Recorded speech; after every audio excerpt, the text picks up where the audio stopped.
There are three methods you can use to solve a system of linear equations: graphing, elimination, and substitution.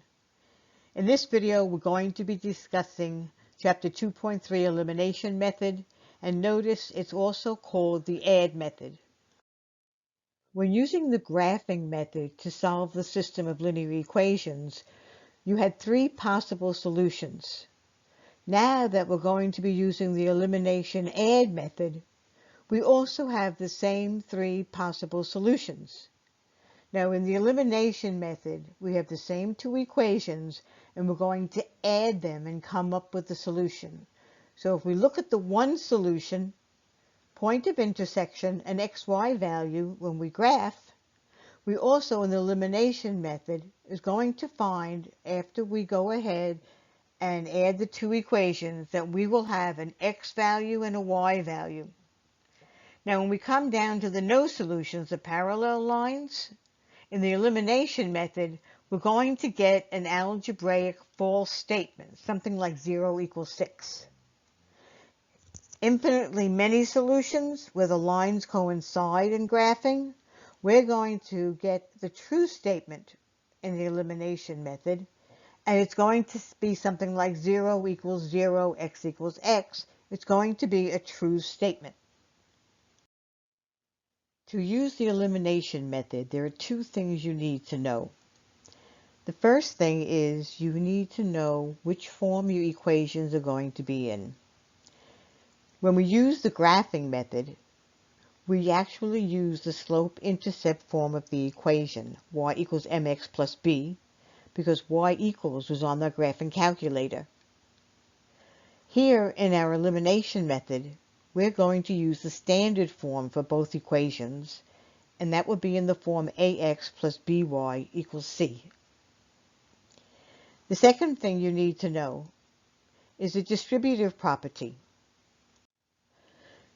If you take a look at our equation that's inside the parentheses, everything to the left of that equal symbol is in balance with and equal to everything to the right of that symbol.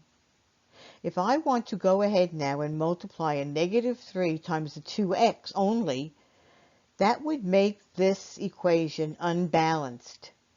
So if you're going to multiply the negative 3, you have to multiply it by every single one of those terms.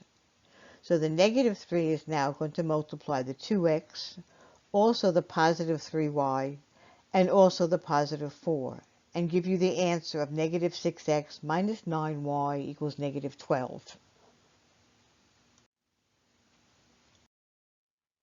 The words elimination and add will help you understand and follow the procedure to solve the system of linear equations.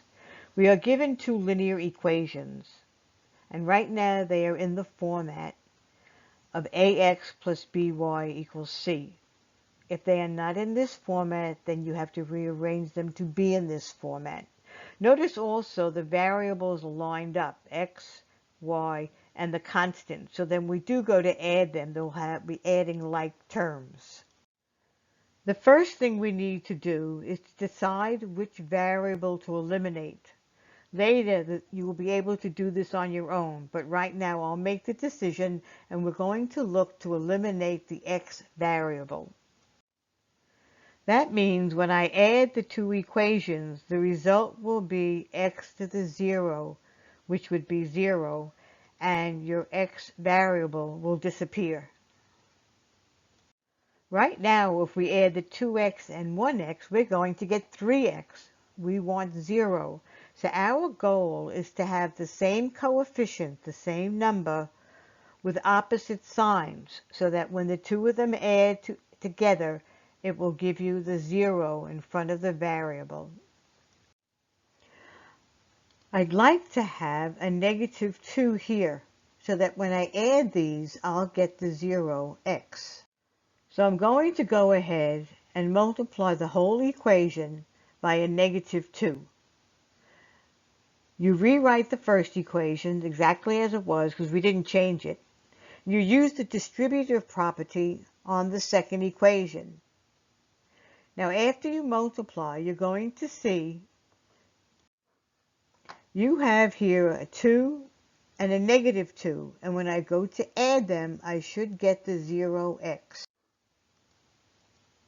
Now this eliminates the x variable, and we actually have 10y equals 10, so y will equal 1. Now remember, there are three possible solutions. This is not a true statement or a false statement, so this is the third solution where we will have a definite point, an xy value point. Now all we have to do is get the x value. So you take one of the original equations. I'll take the one that says x minus 2y equals 3, and I will substitute the 1 in for the y, and I will solve for x and get x equals 5. So the point of intersection, the solution where these two lines cross, will be 5, 1. And you've solved the system of linear equations. Now I'm going to write these two equations again, the same equations. And instead of eliminating the x, I'm going to eliminate the y's. So that means when I eliminate the y variable, I'm going to be solving here for x, because this will be gone. Now my goal here is to add them and get 0y. Right now, 6 and a negative 2 is a positive 4. I want to make them the same coefficient with different signs. So I'm going to go ahead and I'm going to multiply a 3 times that negative 2, which will give me the negative 6. Now remember, I have to do this multiplication across the whole equation. So I rewrite the first equation because we didn't do anything to it. And the second equation, using distributive property, we're going to get 3x minus 6y equals 9. Now you see we have the same coefficient opposite signs in front of the y variable. We add them, and that is 0y, and the y variable will disappear. So we have 5x equals 25, so x is 5. Now again, the same situation. We have x is equal to 5. All we need is the y value. So take one of the original equations, substitute 5 for the x, and your y value will be 1. And now your answer, the point of intersection, will be 5, 1. And notice that it's the same exact point of intersection that we first found if we eliminated the x, because these are the same two lines and the same point of intersection. All we did was a different procedure. It didn't change or move that point of intersection. I'd like to show you what the three possible solutions would look like in the elimination method. We come over here, these two equations, linear equations, we just did, and we got the xy value for the point of intersection, one solution. Now over here we have two linear equations, and when we added them, we came down with 0, because this is 0, and on the other side of the equal sign we got 0. It's a true statement, and that's infinitely many solutions. Over here, where we have no solutions, you look at the two linear equations, and the x's would cancel, the y's would cancel to give you 0, and here you'd get 9 minus 5 is 4, which is a totally false statement, cannot be, so therefore there's no solutions. So this is what the solutions may look like when you do the elimination method. Before we end this video, I want to suggest that you look at the example problems in the videos and in the textbook. There is one example I haven't covered, and the more you practice these problems, the easier it will be for you to decide which variable to eliminate and how to do it. Now, this is the end of this video.